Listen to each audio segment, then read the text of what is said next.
नमस्ते, मैं doctor Archana Sharma, practising obstetric and gynaecology since last 10 years at Udaipur. आज जो मैं एक छोटा सा वीडियो लाई हूँ, इसमें मैं आपको एक बहुत इंपॉर्टेंट इन्फॉर्मेशन शेयर करूँगी। ब्लड प्रेशर इन प्रेगनेंसी क्या होता है? हाई ब्लड प्रेशर प्रेगनेंसी में किन महिलाओं में ज़्यादा चांसेस है हाई ब्लड प्रेशर होने के, और हम इसे कैसे रोक सकते हैं। पहली बात, हाई ब्लड प्रेशर का मतलब होता है अपना बीपी 140/90 से ज़्यादा होना। अब अगर 140/90 बीपी हो गया है तो उन महिलाओं को हम कहते हैं कि आपको ब्लड प्रेशर इन प्रेगनेंसी वाली शिकायत हो चुकी है। किन महिलाओं में ये बीपी ज़्यादा हो सकता है?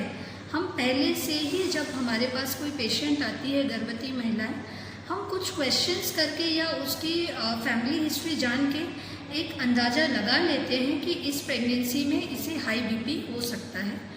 जैसे कि अगर उसकी फैमिली हिस्ट्री हो, उसकी माँ या उसकी सिस्टर, इन दोनों में से किसी को भी ड्यूरिंग प्रेगनेंसी हाई बीपी हुआ हो, या उसकी अगर पहली प्रेगनेंसी में उसे हाई बीपी रहा हो, या फिर उसको पहले से ही बीपी की बीमारी हो, इन सब महिलाओं में चांसेस रहता है कि ड्यूरिंग प्रेगनेंसी उसका बीपी बढ़ सकता है। कोई मेडिकल कंडीशंस भी होती हैं, कुछ मेडिकल कंडीशंस जिनमें महिलाओं को हाई बीपी हो सकता है ड्यूरिंग प्रेगनेंसी, लाइक अगर उसे ऑटोइम्यून डिजीज़ की हिस्ट्री है या कोई वैस्कुलर डिजीज़ है, इन महिलाओं में भी हाई बीपी होने के चांसेस ज़्यादा रहता है।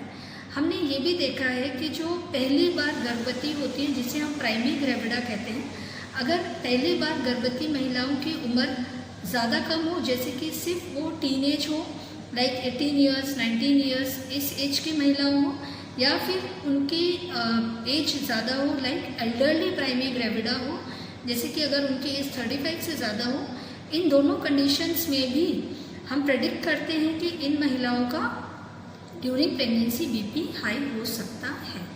या फिर हम एक सोनोग्राफी कराते हैं, एंटी स्कैन, जैसे तीसरे महीने में, और हम 24वें हफ्ते में भी एक सोनोग्राफी कराते हैं। उसके रिजल्ट्स के आधार पे भी हम कई बार कह पाते हैं कि आपको प्रेगनेंसी में हाई बीपी हो सकता है, क्योंकि उनमें हम एक यूट्राइन आर्टरी में रेजिस्टेंस शो होता है उनकी सोनोग्राफी में, कि यूट्राइन आर्टरी में रेजिस्टेंस है, मतलब कि ब्लड सप्लाई कम हो रही है यूट्राइन आर्टरी में, तो हम कह पाते हैं कि हाँ, हो सकता है आपको ड्यूरिंग प्रेगनेंसी हाई बीपी हो जाए। तो जब अगर हाई बीपी को रोकने के लिए भी हमारे पास बहुत सारे तरीके हैं, सो घबराने जैसी कोई बात नहीं है। अगर आपकी डॉक्टर आपसे कहती है कि ये रिस्क फैक्टर्स हैं और इन रिस्क फैक्टर्स के आधार पे हम प्रेडिक्ट करते हैं कि आपको हाई बीपी हो सकता है, तो जो मेडिकेशंस हम देते हैं उसे आप प्रॉपरली लें। कुछ लाइफस्टाइल चेंजेस मैं आपको बताऊंगी जिसे करने पे भी आपका बीपी सामान्य रह सकता है ड्यूरिंग प्रेगनेंसी।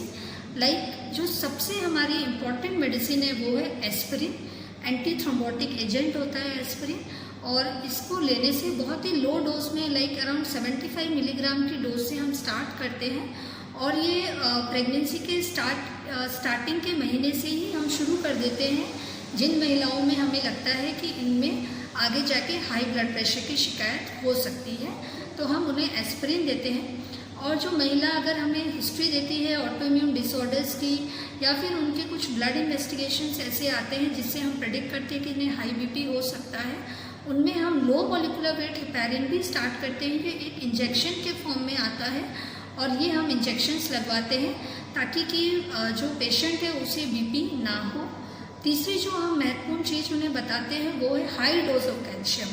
देखिए, कैल्शियम मैं पहले भी वीडियोस में शेयर कर चुकी हूँ कि आपको कैल्शियम की मात्रा बहुत सही रखनी होती है, और अगर हम ये सोचें कि सिर्फ मैंने मिल्क ले लिया है मेरा कैल्शियम बढ़ जाएगा, मैं तो डेली कैल्शियम ले रही हूँ, ये नहीं, बिल्कुल सही नहीं है। क्योंकि हमें जो कैल्शियम है वो 500 मिलीग्राम से लेके 1000 मिलीग्राम तक की रिक्वायरमेंट होती है, और सिर्फ डाइटरी इंटेक से ये अकेला काम नहीं देता है। तो हम सभी को कैल्शियम इंटेक करने के लिए बोलते हैं, हम टैबलेट कैल्शियम लिखते हैं पेशेंट्स को, बट आपको वो नेग्लेक्ट नहीं करनी है, क्योंकि एक छोटी सी गोली से आप एक बहुत बड़ी बीमारी को प्रिवेंट कर सकते हैं। हाई ब्लड प्रेशर सामान्य रहना बहुत ज़रूरी है दोनों माँ और बेबी के लिए, क्योंकि हाई ब्लड प्रेशर के बहुत सारे नुकसान होते हैं। ये बच्चे को बहुत एडवर्सली इफ़ेक्ट करता है। तो हमें हाई ब्लड प्रेशर से बचना ही है, इसीलिए हम आपको ये मेडिसिन प्रिस्क्राइब करते हैं, जैसे कि एस्पिरिन दे दिया। अगर और हमें रिस्क फैक्टर ज़्यादा लगता है तो लो मॉलिक्यूलर वेट हेपारिन है।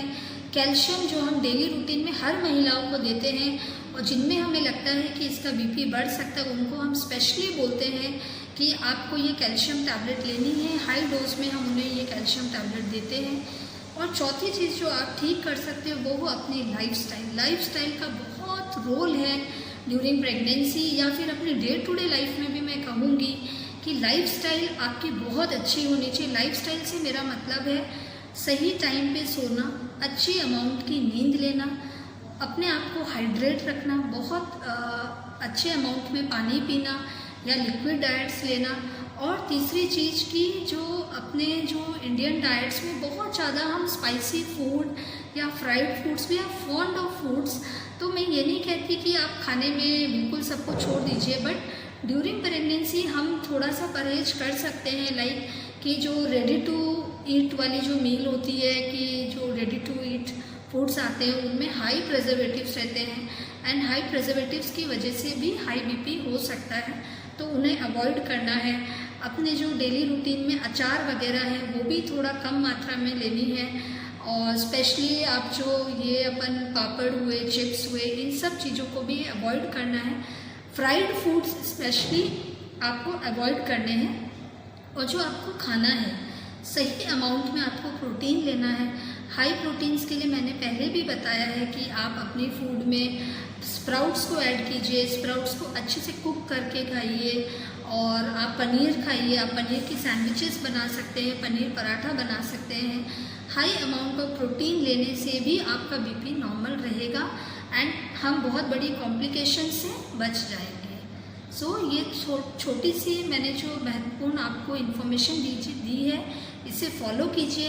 एंड मेरी जो हमेशा एडवाइस रहती है कि रेगुलर एंटीनेटल चेकअप बहुत ज़रूरी है। आपको रेगुलर अपने डॉक्टर को विजिट करना चाहिए, रेगुलर अपना ब्लड प्रेशर और वेट की मॉनिटरिंग करनी चाहिए। Thank you. Stay safe, stay healthy.